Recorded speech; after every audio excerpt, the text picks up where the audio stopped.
मुलाज़मत में इबादत फजर को वठी ज़ोहर ताईं जेके कम कई ये सब कम हिन जा इबादत लिखायोसि। अञा न सम्झई हिकिड़े मुसलमान इशा जी नमाज़ जमात सां पढ़ी सॼी राति सुम्ही पियो निंड कई ख्वाब लधई खोंगरा हई वरी फजर जी नमाज़ जमात सां पढ़ई फकान्नमा क़ाबल लैल कुल्ला रब फरिश्तन खे फरमायो तू हिन मुंहिंजे बाने जी निंड हिन मुंहिंजे बाने जा ख्वाब हिन जा खोंगरा भी सभु इबादत लिखोसि दफ्तर में लिखी चजोसि त सॼी राति मुसल्ले ते भी इबादत कई। अञा न सम्झई हिकिड़ो मुसलमान रमज़ान जा 30 रोज़ा थो रखे 6 शवाल जा 36 रोज़ा रखे सॼो साल खाईंदो पीअंदो थो अचे घुमंदो फिरंदो थो अचे पर हदीस में अचे थो अल्लाह ताला फरिश्तनि खे फरमाए थो हिन मुंहिंजे सोने नबी जे उम्मती जे आमाल नामे में लिखी छॾियो त सॼो साल रोज़नि में गुज़ारे सॼो साल रोज़नि में गुज़ारे छो मन जा बिल हसनत फलहु अश्रु अमसालिहा मेराज वारी रात नबी से के तोहफो मिलियो जेको हिकड़ी नेकी कंदो 10 नेकियुनि जो सवाब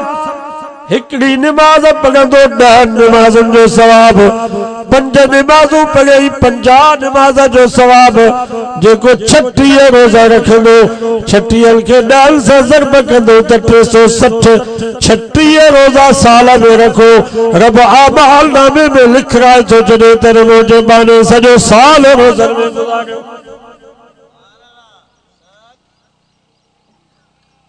हिन उम्मत ते रब ॾाढो महिरबान नबी से जे सदके नेकीअ जो इरादो कयो नेकी लिखी ॾियो।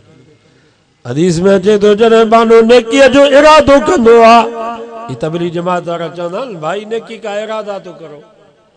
इरादे का भी सवाब है ये सच चवंदा अमीर साहब जो हाँ भाई किसका इरादा है चिल्ले का 4 महीने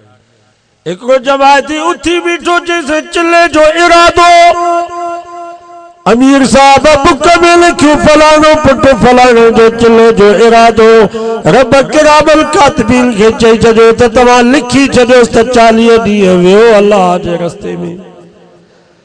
वरी ॿियो जमायती उथी बीठो सही 4 महीननि जो इरादो हेॾो बुक में अमीर लिखियो त 4 महीननि जो इरादो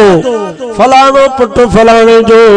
ओॾो रब फरिश्तनि खे फरमाए थो तव्हां लिखी छॾियोसि त 4 महीना वियो अल्लाह जे रस्ते में।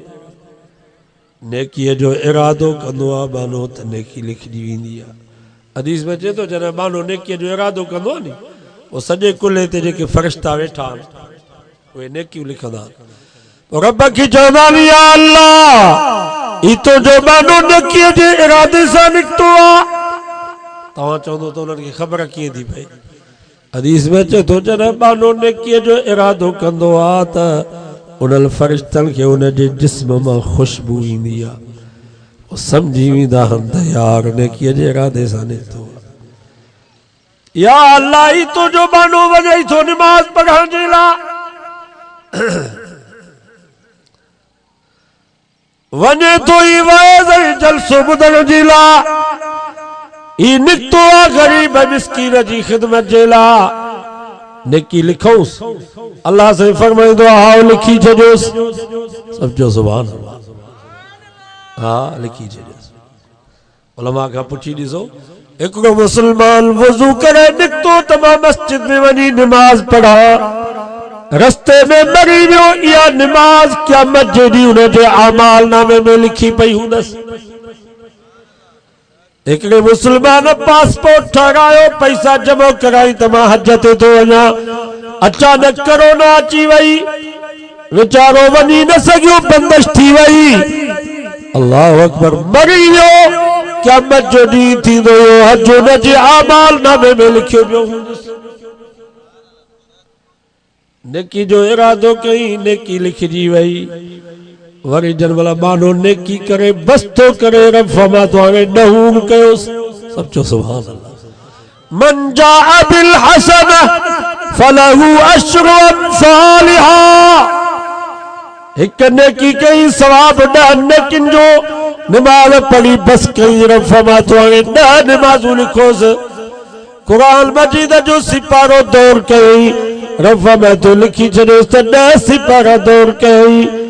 जेकर 1 रुपयो ॾिनई अमाल नामे में लिखोसि त 10 रुपया ॾिनई 1000 ॾिनई त लिखोसि त 10,000 ॾिनई लख जेकर रब जे नाले ते ॾिनई अल्लाह ताला फरिश्तनि खे फरमाए थो हिन जे अमाल नामे में लिखो त 10 लख अल्लाह जे नाले ते ख़ैरात कई ऐं गुनाह जो मानो इरादो कंदो आहे नी त पोइ खॿे कुल्हे ते फरिश्ता वेठा आहिनि उहे वरी गुनाह लिखंदा पोइ सम्झी वेंदा आहिनि छो त उन्हनि खे वरी उन जे जिस्म मां धप ईंदी पोइ रब खे चवंदा आहिनि या अल्लाह ही तुंहिंजो बानो निकितो आहे गुनाह जे लाइ वञे थो मेखाने में भंग जो कूंडो पीअण जे लाइ वञे थो वॾेरे जो ताक में शराब नोशी करण जे लाइ वञे थो इन जे का बदमाश औरत जी काल आई आहे वञे थो ज़िना जे लाइ लिखोसि अल्लाह से फरमाईंदो आहे हाल ई न लिखोसि थी सघे थो बुड़ी वञे थी सघे थो का रुकावट आॾो थी पवेसि हाल ई न लिखजोसि सभु चओ सुभान अल्लाह पर जन महिल बानो गुनाह करे विझंदो आहे फरिश्ता चवंदा आहिनि या अल्लाह हाणे त गुनाह करे छॾई भला हाणे लिखोसि अल्लाह ताला फरमाईंदो आहे न जल्दी न लिखोसि 2 मिंट मोहलत ॾियोसि थी सघे थो तौबा करे माफ़ी वठे मुंहिंजे बाने जो दफ़्तर कारो न कयोसि मथां क़यामत जे ॾींहुं लॼी न थी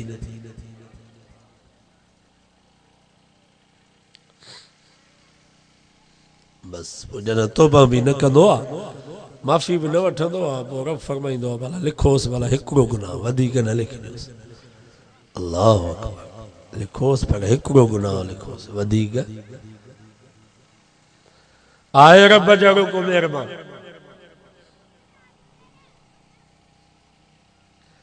हिकिड़ो बुज़ुर्ग हुयो जंगल में रहंदो ॻोठ जे वॾेरे चयसि जंगल में वेठो आहे उते ॻोठ लॾे अच मां तोखे पघार बि ॾींदुसि घर भी तो के ठहरा दी साल जो अन्न भी दींदो सही सारियूं भी दींदो सही तो ने बुजुर्ग फरमायो वडेरा जेकर मां उते ॻोठ में अचां ऐं मूंखे उते का ग़लती थी वञे मूंखां तुंहिंजी बानी या नौकिराणी उन सां मां का खशट कयां त मूंखे कढंदे त कोन त वडेरे जा तारा ॻाढ़ा थिया अड़े तूं बुजुर्ग हुई तूं हिते जंगल में भलो तो उन्हें बुजुर्ग जे अखियुनि में पानी अची वियो चई वडेरा मां ॾोह त कोन कयो आहे मां ग़लती त कान कई आहे मां त रुॻो तोखां पुछां पियो त का ग़लती थी वञे त मूंखे ॻोठ मां कढंदे त कोन त तुंहिंजा तारा ॻाढ़ा थी विया आहिनि हिते मूंखे 52 साल कच्चे में गुज़री विया आहिनि हज़ारे मूंखों ग़लतियूं थियूं आहिनि हज़ारे मूंखों ॾोह थिया आहिनि वरी मां पंहिंजे रब खां माफ़ी थो वठां त मूंखे माफ़ त करे थो छॾे मूंखे मयार बि कोन थो ॾे 52 साल में मां गुनाह कया आहिनि पर पोइ बि रब न मुंहिंजो पाणी बंदि कयो आहे न मुंहिंजी मानी बंदि कई आहे न मूंखे कॾहिं रब मयार ॾिनी आहे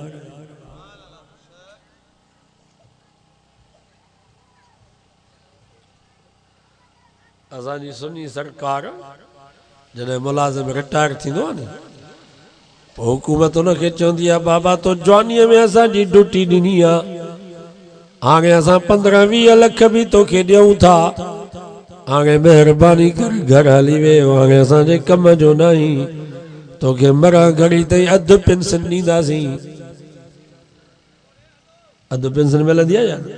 पर अल्लाह से फरमाए तो अलैहिस्सलाहु बिअहकमिल हाकिमीन मां त हाकिमल जो भी हाकिम हां मां त बादशाह वां शहंशाह ओ मुंहिंजा माना जेकर तूं जवानीअ में मुंहिंजी ड्यूटी ॾींदे मैं रब कुरान में अधु पेंशन न पर पूरी पेंशन ॾींदोसीं पुछी ॾिसो उलमा ही कुरान जवानीअ में फजर जी नमाज खां बाद सिपारो कुरान मजीद जो दौर कंदो हो हाणे वीचारो कुरानो थी वियो आहे अखियुनि मां नज़र घटिजी वियसि ऑपरेशन करायो अथई 10 नंबर चश्मो पातो अथई पोइ बि ॾिसी कोन थो सघे हाणे वेचारो फजर जी नमाज खां बाद खट ते वेठो आ, चाहे जेको पजे इंतजार में पियो थो निहारे। अल्लाह ताला फरिश्तन खां पुछा थो करे, ॾियो हवाल, ही मुंहिंजो कुरानो मानो जवानीअ में हिन वक़्त में छा कंदो? फरिश्ता चवंदा, या अल्लाह जवानीअ में फजर जी नमाज खां बाद सिपारो कुरान मजीद जो दौर कंदो।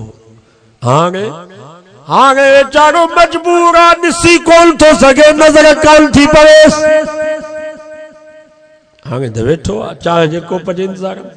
भला नज़र हुजे सा त पोइ फरिश्ता चवंदा, या अल्लाह जेकर थोड़ी भी नजर पवे सा त यार मुगल चढ़ो कोने, जरूर कुरान मजीद जो सिपारो दौर करे आ,